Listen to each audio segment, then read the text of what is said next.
Hello everyone, my name is Selena Kamar. Today I'll be presenting my case study on William Rixinger, the infamous college admission scandal, also known as Operation Varsity Blue. This case is one of the largest white-collar crime cases in higher education and highlights how privilege and money influence college admission in elite universities. White-collar crime is defined as nonviolent, financially motivated crime, often involving deceit or concealment.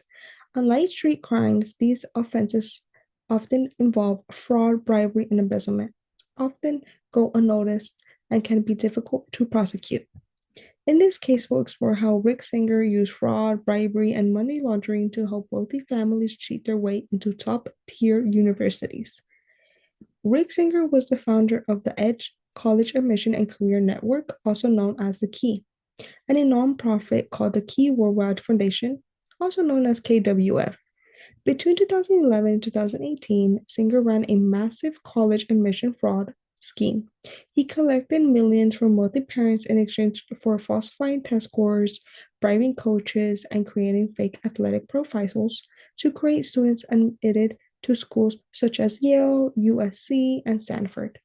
Singer used two main tactics, which were as followed: test score cheatings. He paid people to take SATs or ACT exams for students or to correct their answers. Families normally donated between 50,000 to 75,000 per test to the KWF Foundation. Fake athletic recruits. Singer bribed coaches and administrators to admit students as fake athletic recruits, even if the student had no prior background of participating in sports. This side door admission route allowed students to bypass normal academic competition. The scheme came to light in 2018 when Maureen Taubin, a financial executive under investigation for security fraud, offered information about the scheme in exchange for a liar sentence. He told authorities that Yale's women's soccer coach Rudy Meredith had accepted a bribe to admit Taubin's daughter. Taubin wore a wire during a meeting for Meredith, leading to a critical evidence.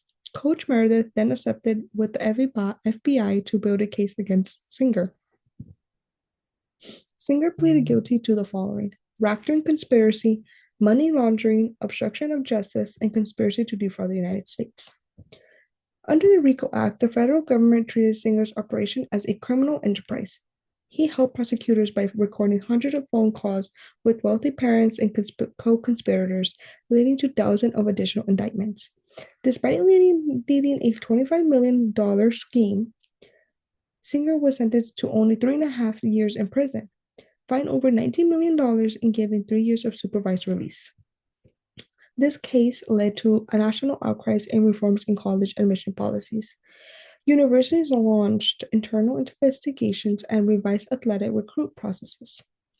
California passed Assembly Bill 697, requiring universities to report on preferential admission practices related to alumni and donors. The case also marked a shift in how white-collar crimes involving the wealthy and prosecuted brought major public attention to inequality in higher education.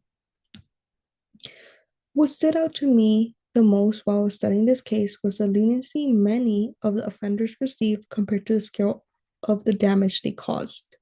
Students who worked hard and played by the rules were denied opportunities, while others essentially brought their way into elite schools. This case reminded me how deep-rooted inequality is both in the education and the criminal justice system. William Rixinger's case is a prime example of white-collar crime. It demonstrated how influences and money can corrupt institutions meant to promote fairness. More importantly, it highlighted the urgent need for transparency and accountability in college admission and our legal system. Thank you for watching, and I look forward for your thoughts and comments.